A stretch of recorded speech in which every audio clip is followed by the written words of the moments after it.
Allô, bonjour.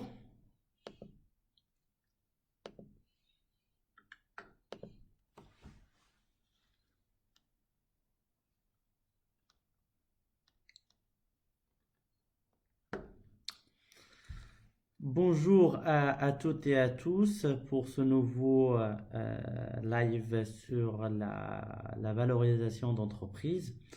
Je tiens à remercier mes amis encore d'El Qraya Ftar pour leurs efforts considérables et notamment pour le nouveau design le live Facebook. C'est une excellente occasion pour moi qui ne suis pas du tout agile intellectuellement dans tout ce qui est réseaux sociaux et informatique et Internet de façon générale, de faire ce genre de live avec ce format très, très intéressant, très sympathique.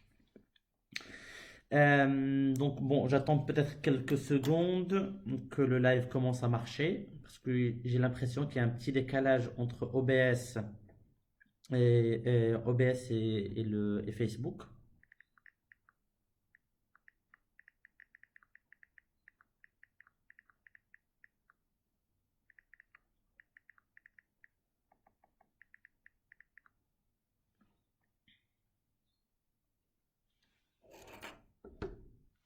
Bon, donc on commence. Donc aujourd'hui, le module de la valorisation d'entreprise. Nous avions déjà fait la semaine dernière une première partie sur la valorisation par les comparables. Juste pour rappeler, c'est que la valorisation d'entreprise permet de valoriser les capitaux propres, hein, les actions d'une société, et cela soit en valorisant l'actif économique et en retranchant la dette pour arriver aux capitaux propres, soit en valorisant directement les capitaux propres. Et nous avons aussi deux façons de valoriser une entreprise, comme nous l'avions dit l'autre fois, une pratique analogique et une pratique fondamentale. En fait, la pratique analogique, c'est une pratique qui permet de comparer l'entreprise avec des actifs ou des entreprises de même nature. Donc, c'est-à-dire soit travailler sur des transactions qui sont déjà passées hein, dans le même secteur, ce que nous appelons la valorisation par les multiples transactionnels, soit faire la valorisation par les multiples boursiers, c'est-à-dire aller chercher des entreprises qui sont cotées en bourse, c'est-à-dire dont on connaît la valeur, et puis les comparer, extrapoler et comparer cela à des entreprises existantes. Plutôt pas des entreprises existantes, excusez-moi, plutôt l'entreprise que nous souhaiterions valoriser, c'est-à-dire notre cible. Et la deuxième valorisation, la deuxième méthode de valorisation sur laquelle nous allons nous pencher aujourd'hui, c'est ce que nous appelons la valorisation intrinsèque ou la valorisation fondamentale, qui s'inclinera par une actualisation des free cash flow de l'entreprise, ou ce que nous appelons en anglais DCF, le discounted cash flow. La différence entre la valorisation par les multiples et la valorisation intrinsèque, c'est tout simplement, comme j'avais dit l'autre fois, on prend l'exemple d'un appartement. C'est quand on veut valoriser un appartement, on voit par la méthode des comparables ben, tous les autres appartements qui ont été cédés dans le quartier ou qui vont être cédés dans le quartier. Et cela en prenant un paramètre important qui est le prix le mètre carré. Alors que pour la valorisation intrinsèque, c'est tout à fait autre chose. Et c'est en fait de voir l'appartement lui-même de façon intrinsèque, voir ses matériaux, sa localisation, etc. Et sans du tout se baser sur sur les paramètres comparables qui sont aux alentours. Donc voilà, là je déroule juste rapidement la présentation qu'on avait faite la dernière fois. Bon, aujourd'hui avec cette façon de faire le live, bon, on voit directement les slides, ce qui est une bonne chose. Donc bon, là je déroule rapidement les slides de l'autre fois pour rappeler une chose, c'est que une valorisation, un actif économique, c'est la valeur des capitaux propres plus la valeur de la dette. Bon, on n'a pas besoin de revenir sur la valorisation par entreprise, par multiples boursiers parce qu'on en a parlé longuement la dernière séance. Donc voilà, aujourd'hui, on veut parler de la valorisation par actualisation de flux de trésorerie. Donc en fait, cette méthode consiste à calculer par actualisation la valeur actuelle nette des flux de trésorerie futurs attendus d'une activité dans le cadre d'une transaction. Le montant ainsi déterminé correspond au prix qu'un acquéreur devrait accepter de payer pour un investissement donné. Une des différences fondamentales entre la méthode intrinsèque et la méthode comparable, c'est que voilà, les comparables se basent un peu sur le passé, une transaction qui est passée. La méthode des multiples boursiers se base en partie sur le passé et en partie peut-être sur les chiffres de l'année N ou l'année N plus 1, donc un court terme. Alors que la valorisation par actualisation de trésorerie ou DCF, c'est une valorisation qui se base sur le futur. Donc, cette différence est fondamentale. Une qui voit le passé, l'autre qui voit le futur.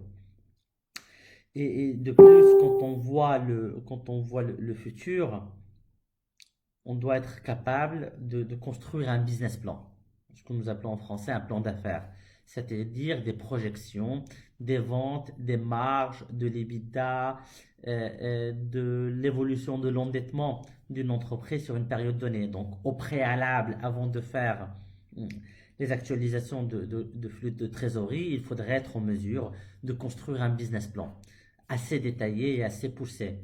C'est un travail que les investisseurs font en préalable, soit seuls en interne, soit accompagnés de banques d'affaires ou de cabinets de conseil en finance. Ensuite, on arrive à faire un business plan de l'entreprise et on travaille sur à la fois le compte de résultat prévisionnel, le bilan prévisionnel et le cash flow prévisionnel. On doit euh, calculer les flux de trésorerie, c'est-à-dire la capacité d'une entreprise une capacité d'une entreprise à générer du cash. C'est ça le free cash flow. Le free cash flow est probablement le ratio ou le meilleur ratio d'une entreprise. C'est pas un ratio, c'est un agrégat. C'est le meilleur agrégat qui permet de calculer la capacité d'une entreprise à générer du cash. Donc on commence par la formule, c'est une formule simple, c'est le résultat d'exploitation plus les amortissements, ce que nous appelons l'EBE, l'excédent brut d'exploitation ou l'EBITDA. Pourquoi on fait cela? Parce que les amortissements ne sont pas une sortie de cash. Donc c'est juste une écriture théorique. Mais la vraie capacité d'une entreprise à générer du cash à partir de ses performances opérationnelles demeure indéniablement l'excédent brut d'exploitation qui est l'EBITDA. Donc, on prend les résultats d'exploitation plus les amortissements, on enlève les impôts, d'accord? Donc, ce que nous avons payé en impôts, et on enlève ce que nous avons payé en investissement. Chaque entreprise réalise des investissements annuels. Et puis, la variation du BFR. Et pas le BFR, la variation. Pourquoi? Parce que, supposons nous avons créé aujourd'hui une entreprise, nous avons besoin de 100 dirhams de stock et de 100 dirhams de créances clients par exemple, et les fournisseurs nous donnent des délais supplémentaires et avant un montant de 50 dirhams, et ben alors le BFR il est aujourd'hui 100 plus 100 moins 50, c'est-à-dire 150. Ce que nous avons en N.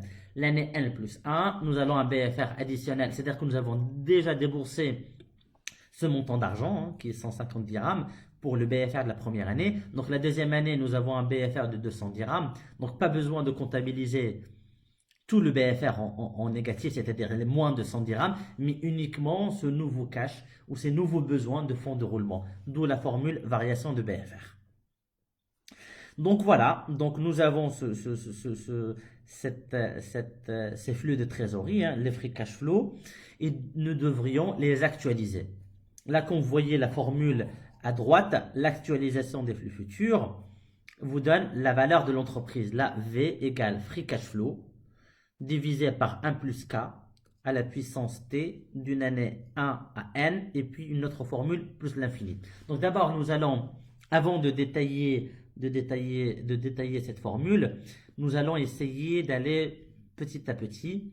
D'abord, une des premières questions qui se pose, Moi, je veux faire un business plan, je veux faire un plan d'affaires, je veux calculer les flux de trésorerie sur une période future. La première question qui revient, sur combien de temps? Ça, c'est une question fondamentale qu'on pose souvent en entretien d'école de commerce ou de banque d'affaires ou de cabinet de conseil. Nous supposons que nous allons créer, par exemple, mes amis Salah, Salim et Badr me demandent de préparer le business plan de Qraya Dar, par exemple, pour valoriser cette... Bon, aujourd'hui c'est une action associative, mais supposons si c'était une entreprise, comment on valoriserait Qraya Dar? Ben, en fait, on va faire un business plan sur une période donnée. Certains diraient 3 ans, d'autres diraient 5 ans, d'autres diraient 10 ans.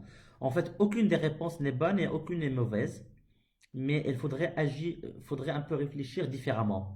Une entreprise, quand elle se crée, d'abord, elle a un avantage compétitif. Qraya Dar, très peu de gens font ce que font mes amis à Qraya Dar.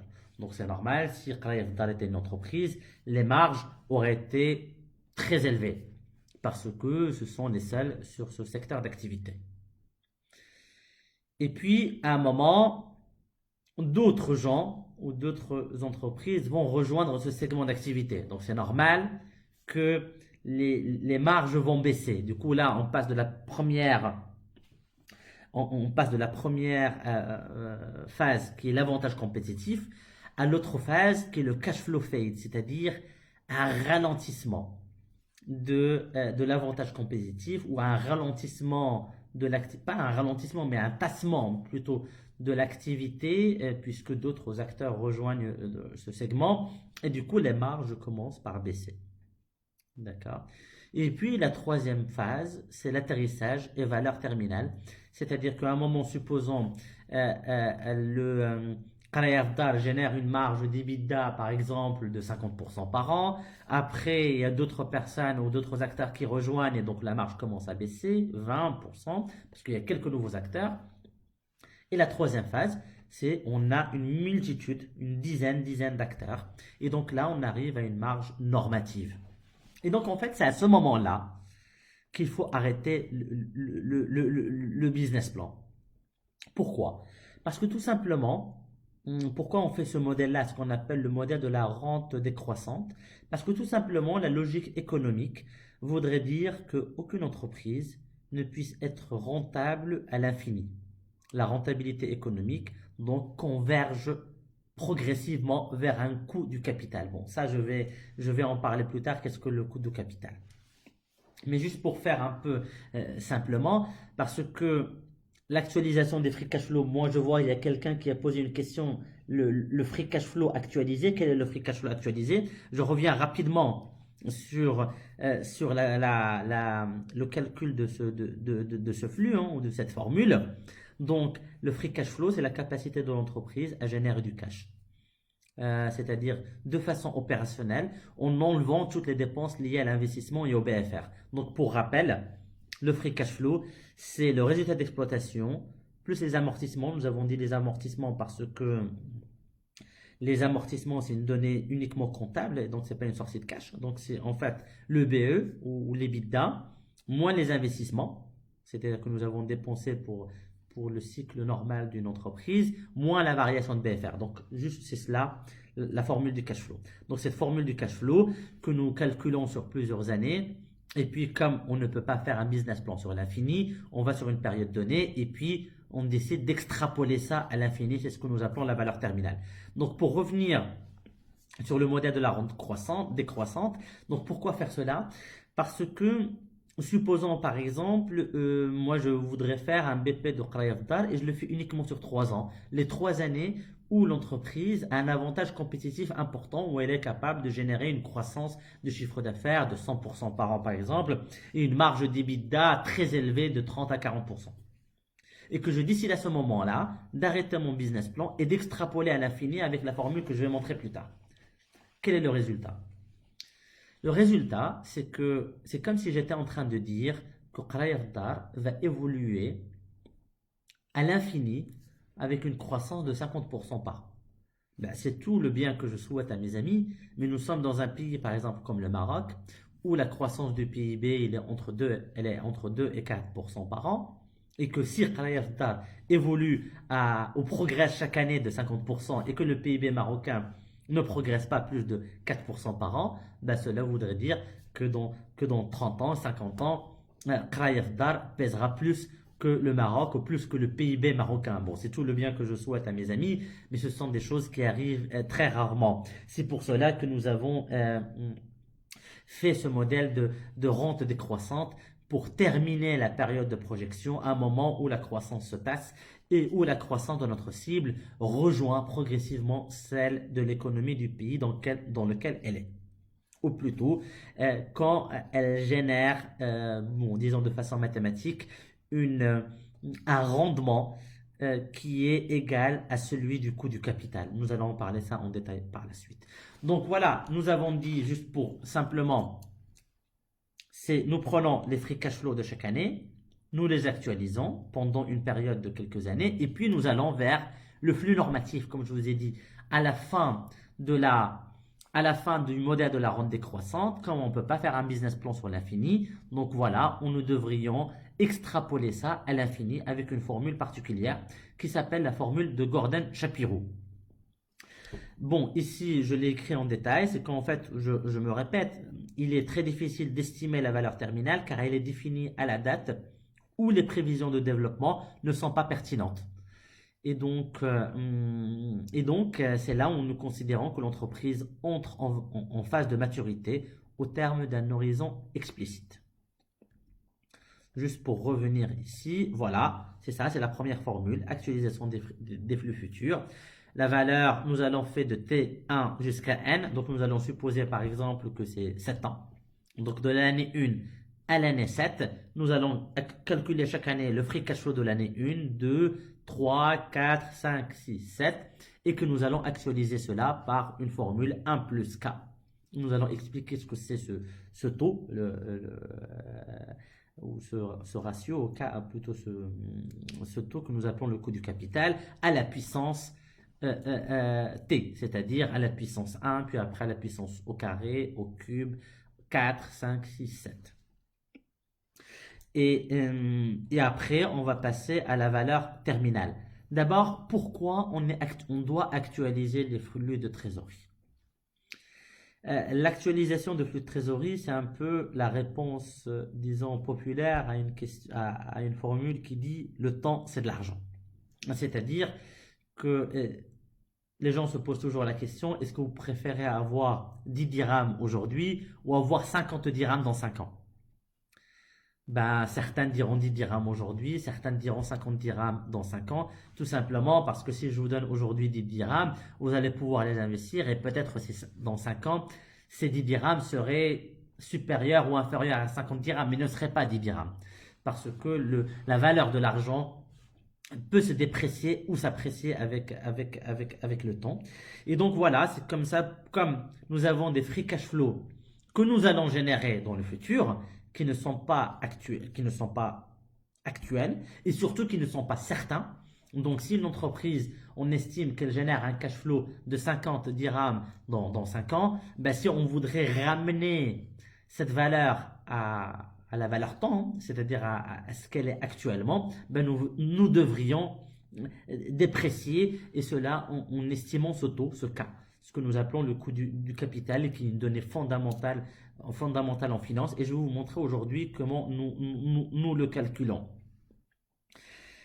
Il s'appelle le WACC en anglais. C'est le Weighted Average Cost of Capital. C'est le coût moyen pondéré du capital. Et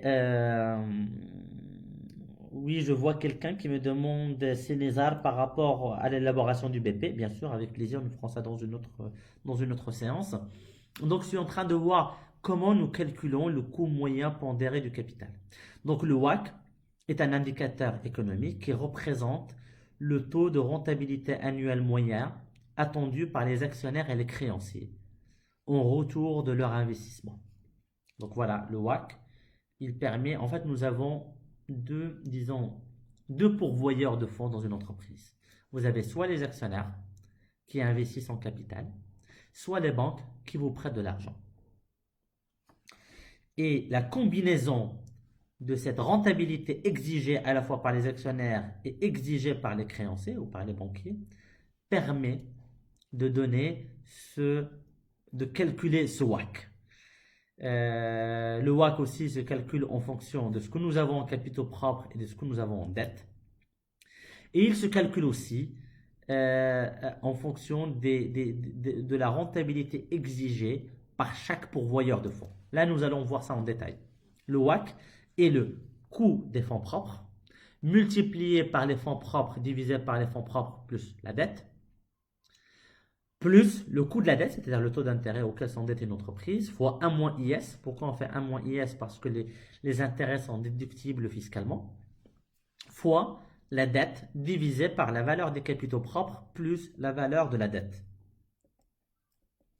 Si le coût de la dette est simple à utiliser, hein, bon, on peut aller un peu dans les détails, mais pour faire simple, c'est le taux d'intérêt exigé par une banque, comme par exemple 5% ou 6% ou 4%, tout dépend du pays. Le coût des capitaux propres, c'est un peu plus compliqué à calculer. Il y a une formule spécifique que je vous détaille ici, qui est plus importante et plus détaillée que le coût de la dette. Donc en fait, le coût des capitaux propres, c'est le taux de rentabilité exigé par les actionnaires. D'abord, il y a plus l'entreprise est risquée, plus le coût des capitaux propres est élevé. C'est tout à fait normal. Et moins elle est risquée, moins le coût du capital est important. D'abord, le coût du capital, on le calcule basant sur plusieurs paramètres. Sur le paramètre du pays, sur les paramètres disons, du secteur, sur les paramètres de volatilité d'un secteur donné. Et donc, nous allons prendre ces trois critères. Donc, le premier, c'est celui du pays. Par exemple, bon, un investisseur en Allemagne, il a moins de risques à prendre qu'un investisseur au Maroc. Et donc, il y a toujours une variable première que nous prenons en considération, c'est le taux sans risque. C'est-à-dire, un emprunteur, ou si vous investissez dans quelque chose qui ne fait presque jamais défaut. En général, ce sont les États qui sont les moins vulnérables quand il s'agit d'un investissement. Donc, c'est ce que nous appelons le taux sans risque. Le taux sans risque, c'est par exemple au Maroc les bons de trésor. C'est aux États-Unis, le bon de trésor sur 10 ans, par exemple. Chaque pays a son risque free. Donc voilà, ça c'est le premier critère. Par exemple, le risque free en Allemagne, il est presque de 0%, hein, alors que le taux sans risque au Maroc, il est aux alentours de 2%. Donc voilà, ça c'est le premier critère. Deuxièmement, c'est que, supposons on est en train de valoriser une entreprise qui est... Allez, bon, parce que le business plan que je vais montrer après, c'est une entreprise qui est dans la monétique. Mon entreprise n'est pas cotée. Du coup, moi, pour apprécier le rendement minimal qu'exigerait un investisseur en capital, je vais voir aussi le risque des entreprises cotées en bourse dans le secteur de la monétique. Le risque des entreprises cotées en bourse dans le secteur de la monétique, et ce en calculant le bêta.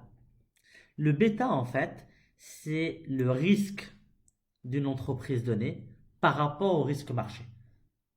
Marché action, par exemple, d'un pays donné. Donc, je vous ai dit, vous avez le risque free, c'est-à-dire le taux sans risque, le taux du pays, entre 2 et 3% pour le Maroc, moins de 1% pour les pays très développés. Et vous avez le risque marché. Par exemple, nous allons voir dans un secteur, dans la bourse, par exemple, le secteur de la monétique, quel est son bêta? Son bêta, c'est-à-dire comment une entreprise réagit à l'évolution du marché. Le bêta, il peut être égal à 1, supérieur à 1, inférieur à 1. C'est-à-dire, je vais vous donner les exemples. Un bêta est égal à 1. C'est-à-dire qu'une entreprise dans le secteur de la monétique, si le marché, par exemple, le boursier marocain évolue de 5%, progresse de 5%, à la hausse ou à la baisse, ben cette entreprise-là va augmenter de 5 ou 10%, 5% ou moins 5%, exactement dans la même direction du marché. Donc, nous appelons ces entreprises des entreprises un peu insensibles à l'évolution du marché, qui évoluent de la même façon, pas insensibles, excusez-moi, je me corrige, qui évoluent dans le même sens du marché. Vous avez par exemple des entreprises dont le bêta est inférieur à 1, c'est-à-dire les entreprises très défensives. Par exemple, nous parlons de la crise du Covid actuellement. Si vous voyez la bourse de Casa qui a beaucoup baissé, ou les bourses du monde entier, mais par exemple, il y a des secteurs, des entreprises cotées en bourse, dont le cours n'a pas beaucoup évolué, voire il a même augmenté légèrement, ou est resté stable. C'est par exemple le secteur de l'agroalimentaire, parce que c'est un secteur fondamental pour l'économie. Donc, les bêtas de ces entreprises-là sont inférieurs à 1. Et puis, vous avez des secteurs, par exemple, dont le bêta est supérieur à 1, c'est-à-dire c'est des secteurs qui amplifient le marché. Supposons, bon, prenons par exemple le secteur du tourisme, les compagnies aériennes.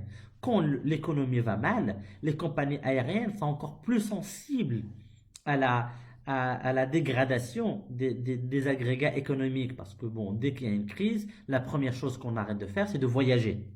On arrête de voyager. Du coup là, par conséquent, le bêta de ces entreprises amplifie le marché. Mais en même temps, dès que la situation économique s'améliore, les gens voyagent encore plus que l'amélioration du, euh, du, euh, de l'économie. Vous avez aussi le secteur du luxe. Le secteur du luxe aussi, c'est un secteur dont le bêta est toujours supérieur à 1. Donc voilà, nous calculons le bêta. En général, le bêta, soit il est donné par des bases de données, hein. Il y a des bases de données dont le travail est de calculer les bêtas de toutes les entreprises au monde, hein, presque, et de tous les secteurs au monde. Il y a même une plateforme américaine d'un très grand professeur de finance, probablement un des plus grands au monde, qui s'appelle Aswad Damodaran, à l'université de New York, et dont le travail s'articule à calculer des bêtas du monde entier. Et ou, si on ne trouve pas dans cette base de données, on peut le calculer nous-mêmes. C'est une formule mathématique qui est la covariance de la croissance d'un titre financier par rapport à l'évolution du marché, divisé par la variance d'un indice boursier donné. Bon, c'est des formules mathématiques qui peuvent paraître compliquées, mais qui en fait sont simples. Donc voilà, vous avez le bêta qu'on multiplie par quoi? Qu'on multiplie par le risque marché. C'est-à-dire le risque marché, c'est que je vous ai parlé de taux sans risque. Et là, le RM moins RF, c'est la prime de risque. En fait, c'est la prime de risque. Elle désigne un supplément de rendement exigé par l'investisseur afin de compenser un niveau de risque supérieur à la moyenne. Donc, pour vous expliquer, par exemple, la prime de risque, on va voir la, le rendement à peu près de la bourse de Casablanca en calculant l'évolution de toutes les actions. Donc voilà, c'est là où on voit en moyenne, de façon générale, la prime de risque. Et qui est toujours cette prime de risque et le risque supplémentaire que prendrait un investisseur au lieu d'investir dans le taux sans risque, c'est-à-dire les bons de trésor, etc. Ben, il rajouterait un risque supplémentaire pour investir dans le marché action. Et donc voilà, c'est là où nous arrivons à cette formule de calcul de fonds propres, ou de coût des fonds propres. Comme je vous ai dit, c'est le taux sans risque. Supposons par exemple au Maroc, on va mettre 2 ou 3%. Et puis on va rajouter le bêta. Le bêta par exemple du secteur agroalimentaire, il est inférieur à 1. Et puis vous multipliez par le taux sans risque. Donc en fait, le coût des fonds propres, plus le risque est défensif, par exemple dans le secteur agroalimentaire, le coût des fonds propres serait faible, serait aux alentours de 8-9%. Dans le secteur du luxe, par exemple, au Maroc, ou même dans le secteur de l'aéronautique ou du tourisme, ben, le coût des capitaux propres serait aux alentours de 16-17%. Donc voilà, donc ça c'est la formule du calcul des coûts des fonds propres. Donc je reviens au WACC. Donc voilà, nous calculons le WACC, le coût des fonds propres, plus la valeur des capitaux propres, divisé par celle de la dette, plus le coût des fonds propres. et de suite, et par la suite, le deuxième volet qui est le coût de la dette, multiplié par 1 moins l'IS et multiplié par la suite par la valeur de la dette divisée par la valeur de l'actif économique, c'est-à-dire fonds propres plus dette. En général, avec l'expérience, on commence à voir un peu les coûts de WACC dépendamment des secteurs et du pays. Par exemple, pour un pays comme le Maroc, il serait inacceptable d'avoir un WACC inférieur à 11 ou 12% compte tenu du risque du pays. Par exemple, du pays, de l'économie et des différents acteurs économiques du pays. Donc, à peu près minimum au Maroc, c'est 11-12%, peut-être en fait 10% pour des secteurs extrêmement, disons, réglementés et prospères comme l'agroalimentaire. Mais baisser, avoir un WACC inférieur à 10% au Maroc serait une aberration économique. Euh, pour l'Europe, par exemple, je ne sais pas si je suis amené à valoriser France Télécom ou British Telecom, qui sont à la fois dans des secteurs, dans des pays très matures et des secteurs très défensifs, hein, qui sont les télécoms, qui ne varient pas beaucoup, dont la rentabilité et le profit ne varient pas beaucoup, quelle que soit la situation économique, ben les WACC dans ces pays, c'est 6-7%. Et pour, voilà, juste pour revenir à la formule du free cash flow, donc voilà, vous pouvez déduire intuitivement, c'est que plus le WACC est élevé, plus quand on actualise le free cash flow, la valeur baisse. C'est-à-dire que quand on a un free cash flow, par exemple, annuel de 50, et qu'on l'actualise avec un WACC de 10, ben voilà, vous allez faire 50 divisé par 1 plus 10%, c'est-à-dire 1,1, ben vous allez avoir par exemple 45. Mais si vous avez un WACC de 20, ben là vous allez avoir 40. Et du coup, la valeur de votre entreprise baisse plus le WACC est élevé. Et en général, c'est toujours une technique que font les banquiers d'affaires pour augmenter la valeur d'une entreprise. Ben on baisse le coût du WACC pour donner des valorisations surélevées. Et par la suite, on va voir comment on pourrait challenger les valorisations que font les banques d'affaires. Donc voilà, là, on a expliqué le WACC, on a expliqué la modélisation des flux de trésorerie attendus. Et là, voilà, comme je vous ai dit, la formule est simple. C'est, on prend le free cash flow de chaque année et on l'actualise par 1 plus T, 1 plus le WACC à la puissance 1 ou 2 ou 3 ou jusqu'à 7 ou 8, tout dépend de nombre d'années qu'on prend. Et bien sûr, comme on ne peut pas faire un business plan à l'infini, ben à un moment, on s'arrête pour faire une valeur terminale, c'est-à-dire une valeur qui va à l'infini. Et donc cette valeur qui va à l'infini, on prend un flux normatif, c'est-à-dire le free cash flow. Donc nous avons dit que le free cash flow, au début, il est très élevé parce que l'entreprise est en période de croissance, par exemple de 50 par an, 40, 30, 20, et puis on estime que la dernière année, ben, le free cash flow va être de 10 par exemple, il va être extrapolé à l'infini. Et c'est ce que nous appelons ce flux normatif. Donc ce flux normatif de 10 par exemple, nous allons diviser, ça c'est la formule qui s'appelle la formule de Gordon-Shapiro. Nous allons diviser par le WACC que nous avons calculé tout à l'heure, qui par exemple au Maroc est de 12%, moins le G. Le taux G, c'est-à-dire le taux de croissance à l'infini. La croissance en général du chiffre d'affaires et des flux doit être en général à l'infini à un rythme entre 2 et 3%, jamais plus, tout dépend du secteur.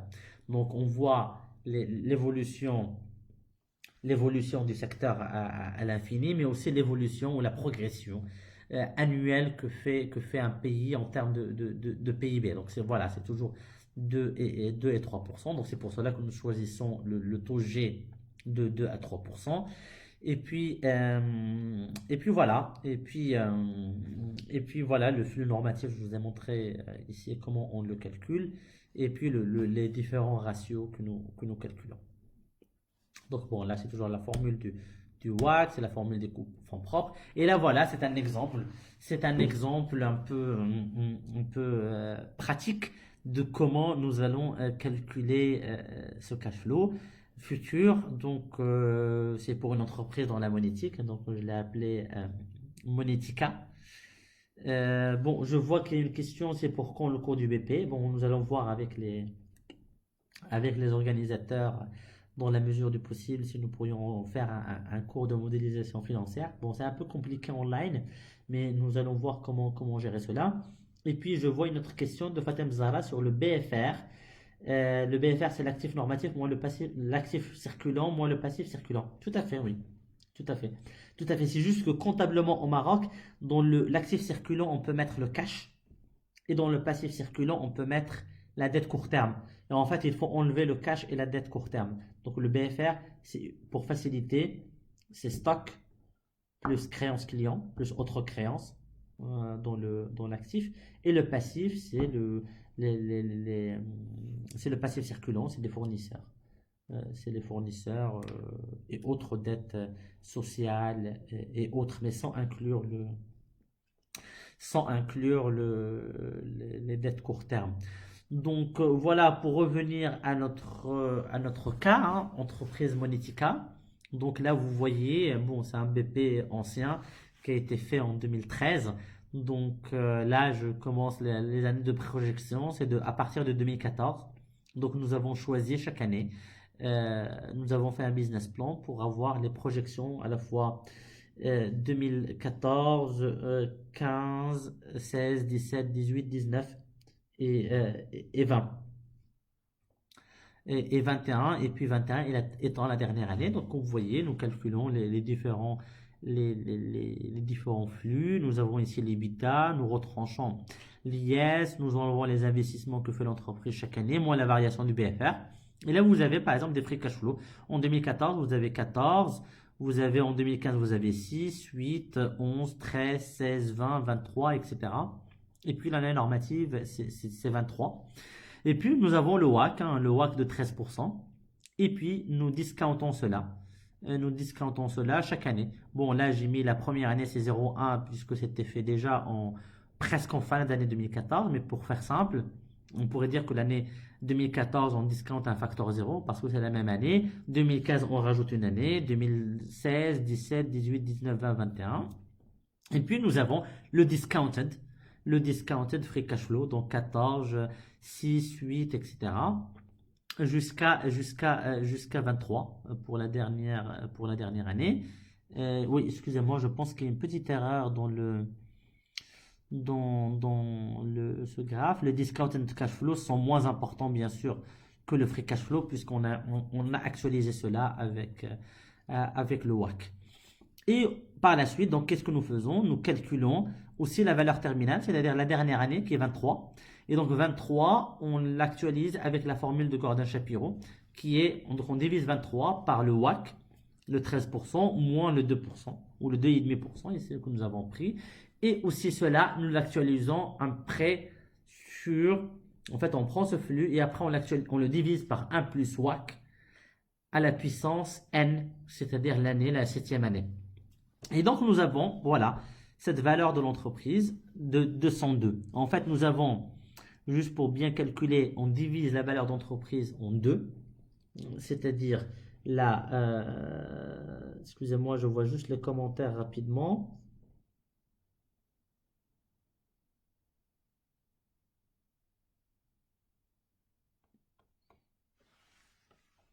Donc, on revient au calcul, c'est que voilà, nous calculons la valeur d'entreprise en sommant, en faisant la somme des free cash flow actualisés entre 2014 et 2021, c'est-à-dire la période de notre business plan. Donc, ça donne là, vous avez discounted cash flow 2014-2021 A, entre parenthèses, c'est 109. Et vous avez après la valeur terminale, 23, qui a été actualisée avec la formule de Gordon-Shapiro. Donc, ça vous donne 92. Et donc, en fait, voilà, c'est la valeur d'entreprise, c'est A plus B.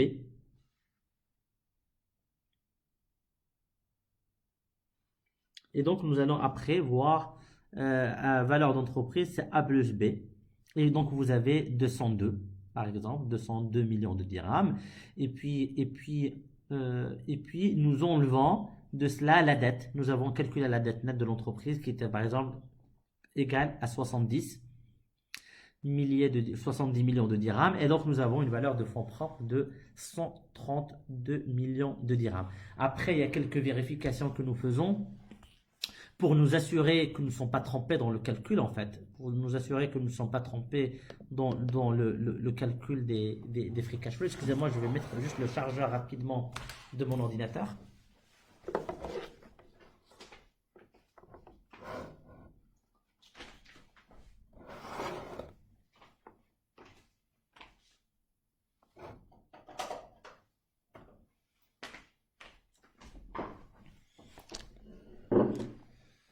Ouais, je suis désolé. Donc, je disais en fait, nous allons faire quelques calculs et ajustements pour vérifier que nous n'avons pas pris d'hypothèse fausse. Une question qui revient souvent dans les milieux de la finance, quand on est amené à challenger un business plan, une valorisation, c'est de montrer de comparer la portion, c'est-à-dire que nous avons aujourd'hui notre valeur d'entreprise de 202 millions de dirhams. Elle est composée des free cash flow actualisés sur la période du business plan, c'est-à-dire 109 millions de dirhams, puis 92 millions de dirhams, qui est la valeur terminale. En général, pour vérifier que nous n'avons pas fait des erreurs dans les hypothèses de business plan, et notamment dans disons, la baisse, c'est pas la baisse, je cherche juste le terme, dans le cash flow fade, en fait, ce que nous avons parlé, ce que nous avons décrit tout à l'heure, dans le tassement de la croissance à l'infini, et pour ne pas montrer que pour vérifier que nous n'avons pas pris des hypothèses extrêmement optimistes dans le futur, c'est de voir que représente la valeur terminale de la valeur d'entreprise. C'est-à-dire que si nous avons une valeur terminale, par exemple là de 92 sur 202, et nous voyons que 92 divisé par 202, ça nous donne 46%, c'est une bonne chose. Ça montre en fait que nous ne basons pas tous nos calculs et toutes nos hypothèses sur des choses qui ne sont pas palpables, parce qu'en fait la valeur terminale, ça n'est pas palpable. Il n'y a pas de business plan, il n'y a rien. C'est en fait un flux d'une dernière année qu'on extrapole à l'infini. Ben, supposons que ce flux qu'on extrapole à l'infini était amené à représenter 90% de la valeur de l'entreprise. Ben, ceci décrédibilisera notre approche. Alors que dans le cas ici de Monetica, nous voyons que la valeur terminale ne représente que 46%. En général, il ne faut jamais que la valeur de terminale représente plus de 50% d'une valeur d'entreprise. Donc voilà, ce ratio est vérifié, hein. Il est vérifié, il est pertinent. Et puis une autre vérification, nous avons ici la valeur de l'entreprise qui est égale à 202. D'accord? Nous pouvons mélanger un peu entre la méthode intrinsèque et la méthode comparative, c'est de voir le multiple induit. C'est-à-dire que, voilà, j'ai une valeur d'entreprise de 202, j'ai un EBITDA, moi je vois l'EBITDA ici de 2014 et de 26, ben si j'étais amené à diviser la valeur d'entreprise par le multiple d'EBITDA de l'année 2014, ben quel est le multiple que j'ai? Donc là, quand je vois 202 divisé par 26, ça fait à peu près 8. Donc un multiple de 8 fois l'EBITDA pour une entreprise dans le secteur monétique me paraît tout à fait normal. Me paraît tout à fait normal. Donc voilà, ce sont à peu près quelques petites astuces sur la valorisation d'entreprise, notamment la valorisation intrinsèque. Ce sont des choses difficiles un peu à expliquer, je vous le concède, dans des lives ou à distance. Le plus simple, c'est d'avoir des cours, disons, physiques, présentiels, avec des exercices et tout cela pour mieux détailler notre approche. Mais bon, j'espère que ce petit passage était clair et qu'il vous a intéressé. Je vois s'il y a d'autres questions que je vois ici. Oui, je vois la valeur sur la NLC. En fait, moi, ce que je voulais te dire, juste que je me suis mal exprimé, c'est Mohamed et c'est Nizar, c'est que la valeur de l'entreprise, la valeur de l'actif économique, de L'entreprise, c'est un actif économique. Donc la valeur de l'entreprise est égale à la valeur des capitaux propres plus la dette. Donc si je veux valoriser les capitaux propres, c'est que je prends la valeur de l'entreprise et je retranche la dette. Et ce que je disais au début, c'est que vous avez des méthodes qui vous permettent de valoriser directement les capitaux propres et une autre méthode qui vous permet de valoriser l'entreprise. Et donc là, pour avoir la valorisation des capitaux propres, vous retranchez la dette. Et qu'en fait, l'objectif final d'une valorisation, ça n'est pas uniquement de valoriser l'entreprise, mais c'est surtout de valoriser les capitaux propres. Parce que si vous êtes actionnaire d'une entreprise et que vous voulez vendre vos parts, ce qui vous intéresse, c'est pas combien vaut l'entreprise, c'est combien valent vos actions. D'accord? Donc c'est que si vous avez décidé avec un ami de mettre 50 dirhams et de rajouter 30 dirhams de dette, donc votre entreprise vaut 80 dirhams. Mais en fait, votre participation dans l'entreprise ne vaut pas plus de 50 dirhams. Ce sont des capitaux propres que vous avez mis. Bon, là, je parle d'une approche comptable. Après, une fois l'entreprise se crée, on ne valorise plus on ne voit plus les capitaux propres comptables, mais on voit la valeur equity, la valeur de ces capitaux propres. On peut avoir une entreprise dont la valeur dont la valeur des capitaux propres est supérieure à ses capitaux propres comptables, hein. Ça veut dire une entreprise qui a créé de la valeur, et une autre dont la valeur des capitaux propres est inférieure aux capitaux propres initiaux. C'est une entreprise qui a détruit de la valeur. Voilà, je vous remercie. Je remercie encore une fois les organisateurs et je vous souhaite une bonne soirée. Merci beaucoup. Au revoir.